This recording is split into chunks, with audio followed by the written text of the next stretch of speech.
It's the AI dumpster fire of the week. Oh yeah. Bizarre responses make us all stop and stare. From coded dreams to errors that make you shriek. Step right up, see the AI Freak Show here. All right, yes, step right up and see the Freak Show. This segment is something maybe on the verge of a dumpster fire. Company after company after company is looking at creating humanoid robots. So we've seen that with Tesla. We've seen that with Meta. There's several.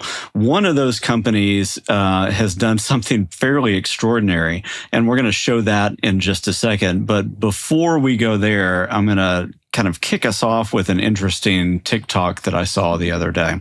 Oh boy. And this is somebody showing a few horrifying examples of humanoid robots right now. So apologies, we're going to have to bleep a lot in this, but it will get the point across. What in the name of sweet is this thing? A robot that has muscles and a skeleton. Isn't that lovely? Why the do we need that? Look at him, the big evil pale Thank he has gammy legs. Here's an AI robot kicking the out of somebody in China for no reason. Why are we giving AI a body for sake? And here's what they had to say. Faulty robot attacks human in China. Well, there was 2 robots there, and guess what the other one did? Also tried to kick the out of people. That is clearly not a fault. They love fighting. Robots are if you ever used a printer, you'd fucking know this. Please, I'm begging you, don't give them this weird body. I want a ban on all inventions. Science has gone too far. I've seen this in the fucking films. I'm going to go outside and pray to the moon. The iPhone 16 is as far as we were meant to go. Follow me. I'm delicious. Okay. That's so funny. Oh so my gosh. That is not the robot we're looking at, though. That is a horrible robot, right? The one that with all the kind of the meat and the musculature and the tendons. Yeah, it looked like a body-sized white stocking filled with hellish machinery. Yeah. Yeah, it's disturbing to look at. It should wear clothes. Yeah. That's the kind of robot you want to have wear some clothes. But before we get to the one that I wanted to show today, do you know why some of these have like musculature and tendons and everything built into them? I had assumed it would be for range of motion and strength and grip and things like that, like functional reasons. Is there a non-functional reason? There is one other function, and that's safety. So in the tendons for these, they have a built-in, essentially like a PSI limit to where the tendon will break if it goes past a certain amount. So imagine the force that it takes to choke somebody out or to break a bone on somebody. If you were intentionally going to do that, they want the tensile strength of whatever tendon or musculature that's there to be less than that thing that could cause grievous harm to somebody else. That makes sense, even just by like virtue of the mechanical nature of the material. Right. Just like it will break before it breaks a bone. Yeah. So it's a safety mechanism, but it leads to some of these horrifying versions of these. And of course, they could have metal versions that have the way that the ligature works, where it breaks before that as well. So I guess that's true. I didn't really think about. I assumed that the muscles and tendons was just like for range of motion, but you could do all of this with like linear actuators and stepper motors, and it would have just the strength of those components. And things similar to like angle. resistance bands as well could be in it. So there could be parts that are metal and parts that are rubberized and just have a tensile strength as well. When I see also ones that have like simulated musculature and skin, you're also thinking that the version of these bots that are going to be used for things like sex work or things like that are harder for us to think about, but we know are going to exist in the real world and already do exist.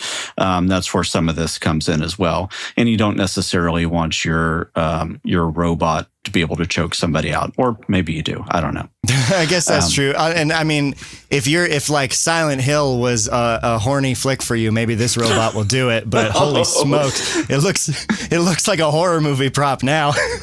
Yeah, this robot is not anything to look at. Now, that is all by way of intro, because I saw a really interesting and potentially terrifying video this week from Unitree Robotics, another Chinese company. And they build things like, the little robot dogs, but also humanoid robots. And they were showing their new G1 robot and the fact that it can do Kung Fu. What? So that made me remember this video of the robots in China kicking people, because when you have a robot that's explicitly been taught how to fight, then that is going to potentially come out at the wrong times. And so I'm going to play a video showing one of these, and these look AI generated. Some of that is because they're filming these with drones or some kind of stabilizer. The other is that some of these may actually be their mock-ups of what they're training these to do. But before I show the Kung Fu, let me show you the same line of models. This is the H1 that they demoed at a spring festival in China. So what's going on with this is you're seeing these robots like spin flags and spin fans and do like these interesting little dance moves. And there's a whole bunch of human choreography around it that makes it look even more impressive. But it is interesting to like see how they're incorporating and normalizing the use of robots like this in life in China. And then these small ones that you're seeing here, as people are taking selfies and all that, those are the G1 models. And those are the ones that are going to do these other things that I can show in a second. The fighting? Are these the fighting boys? Yes. Yeah, we're going to show that. So this G1. Oh, wow. It's really doing some Kung Fu moves. Yeah. The balance is pretty impressive. It looks like it's doing almost like a form, like a martial arts form. And the very end of this is this spin kick that really shows off the balance and the dexterity. I'm trying to tell if it's real because it looked like its feet were sliding along the ground. So I'm not sure how scared to be. The version that I'm about to show looks real to me because of the reflections in the window behind it.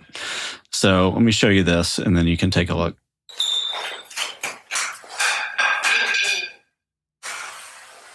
It looks AI generated, but I don't know if that's just because we're not used to processing. Whoa. That looked real, and that was similar routine to what it was doing in the other video. It's this silver, narrow humanoid robot walking through some Kung Fu hand fighting motion. I don't know anything about Kung Fu. Right. And then a pretty impressive high spin and kick. It kicks this stick out of this guy's hand. So, and Mason, as you're looking at this, and those who are watching on YouTube, look at the reflections in this glass door set at the very back. So you see everything mirrored with the robot. You can also see the person with the stick. It also looks like you can see the person holding the phone up that's taking the video. Yeah. Do you see that over there in the corner? I do. Kind of at the tail end of that car. And having a bit of CG experience and like compositing experience, I'm looking for other tells like the feet sliding on the ground and like mismatched shadows or bad mats. And I'm not noticing anything immediately on this one. They have this robot wearing tennis shoes, which would explain like the sliding sounds, almost like basketball court sliding sounds. But they are selling this as if real, no matter what, because they're manufacturing these robots. So this is either a mock-up of what will soon be possible, or is possible right now. Either way, coming soon to a home near you, right? Yeah. Hey, selling this to whom? This one, there's a home version of this that can do like kitchen work and everything else. And then there's also the Chinese government police force version of this that is there to kick the crap out of people in crowds, right? Oh my gosh. Wow. Okay. So the banner on their channel also, it looks like they are displaying other robotic beings similar to like Boston Dynamics' famous dog robot. Yeah.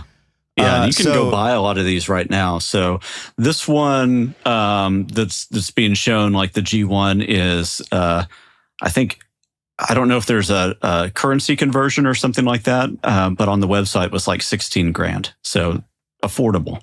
Like, yeah, as far as robots go, that's less than my car. You know? Yeah. Also, Perry, can you do me a big favor and read the description of this channel, their little bio at the top? Because I just saw it and it made me amused. Please, everyone, be sure to use the robot in a friendly and safe manner. And then if I click more, high performance civilian robot manufacturer, Unitree Robotics Company official channel, official website, unitree.com.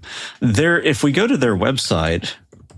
Please, everyone, be sure to use the robot in a friendly and safe manner. You know, the Kung Fu robot, use that one in a friendly and safe manner, please. Right. On the website, they're, of course, showcasing the dancing robots with the spinning plates. They do have this ultra-wide LiDAR dog that's out there. They're calling that embodied AI. They have the H1, the H2 that's actually wearing clothes, and that's not one that has all the musculature and stuff. No, these are not as freaky looking. This, though, if this was coming at you at night, like wearing a bulletproof vest and some police gear on it, you might be scared of it. Oh, yeah. Don't get me wrong. It's a different flavor of terrifying. Look at his butt cheeks. Why? Why is he caked up? Cylindrically caked? I don't know. He's been doing some squats. Are those batteries? Did they make the batteries two stupid butt cheek cylinders? I think that they're probably counterweights. It doesn't look extremely graceful, but it does what it needs to do. Apparently, the way that they train these two is that they do simulated model training. So they're just running these models over and over and over before they even stick it into a physical device. What you were just describing is like what we talked about with Genesis from OpenAI, that 3D physics playground for this exact kind of thing, to do it simulated before you do it IRL in physical space. The interesting thing about this is that they're marketing these for home use. I'm interested in what kind of hallucinations, how AI hallucinations will manifest while it's doing my dishes. I wonder if it'll switch to Kung Fu mode briefly and chuck a couple plates and then go back. I mean, well, we saw with the China example that they just freaked out and started kicking people. I mean, what do you do when it thinks that your baby's a potato and starts peeling your baby? Yeah, for real. It's horrific. Well, hopefully there's safety measures. Hopefully. I mean, but you look at the history of these kind of things, back, I think it was 2017-ish, one of the early, I think it was an autonomous vehicle from Uber that they were testing out, accidentally ran somebody over because it didn't have its classifiers right. So they had trained it to understand what a pedestrian looked like, and they had trained it to understand what a bicycle looked like, but they had a pedestrian walking a bicycle across the street. And it, like 60 times per second, was fluctuating between pedestrian and bicycle. It couldn't figure out what it was, and it just got caught in this loop and ended up killing the person that was walking the bike across the street. Wow. And I think that when we get to putting these kinds of sensors in humanoid robots, we already saw with the example in China that there are going to be times when they act in ways that go counter to what people thought that they were going to do. And the first few years that these end up in people's houses, we're probably going to hear some things that are pretty crazy, outlandish, and horrible just because the designers can't think of everything. Yeah, man, I Robot was one of the first movies that I remember watching. And if I could pick one thing to extract from that movie and have in real life, it sure as hell isn't the home robots. Honestly, I want the cars with spherical wheels that can travel in any direction. Right. I'm sad we don't have those yet. Yeah. Wow. So this is a lot closer to now than I think most people thought. This kind of absolutely. thing. Absolutely. A lot to chew on in this week's FAIK Files. Open up a lot of interesting cases. Right. I'm sure these, probably everything we've talked about except ad blockers, hopefully will come up in future segments too.